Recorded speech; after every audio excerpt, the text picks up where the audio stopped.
এই শাড়িটা দেখুন, এটা আমাদের দোকানের সব থেকে দামি শাড়ি।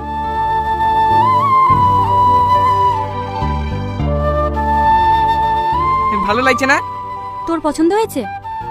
আমার খুব ভালো লাগছে, আর তাছাড়া তুই বললে তোকে অনেক সুন্দর লাগবে। তাহলে এটাই নিয়ে নে। হে দাদা, এই শাড়িটা প্যাক করে দেন, আর একটা ভালো পাঞ্জাবি দেখান।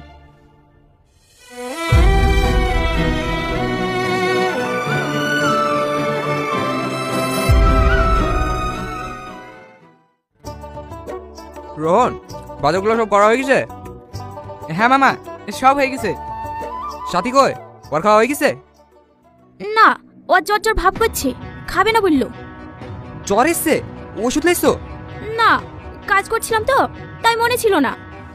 কি গো, হাত ধুয়ে ফেললা যে, খাবা না? মেয়েটা যে জ্বর এসছে সেদিকে তো তোমাদের কারো খেয়াল নাই, সারাদিন কাজ আর কাজ। মামা, আমি যাচ্ছি। না না, তোমাকে যেতে হবে না, সারাদিন খাটাখাটনি শরীর, আমি যাচ্ছি।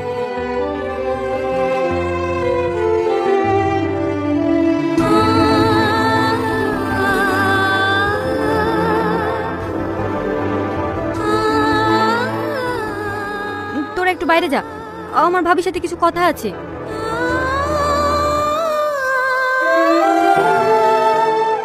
ভাবি, আব্বাকে বলেছো? না রে, আমি ছোট আব্বাকে বলতে পারিনি। আমাকে একটু রোহনের সাথে কথা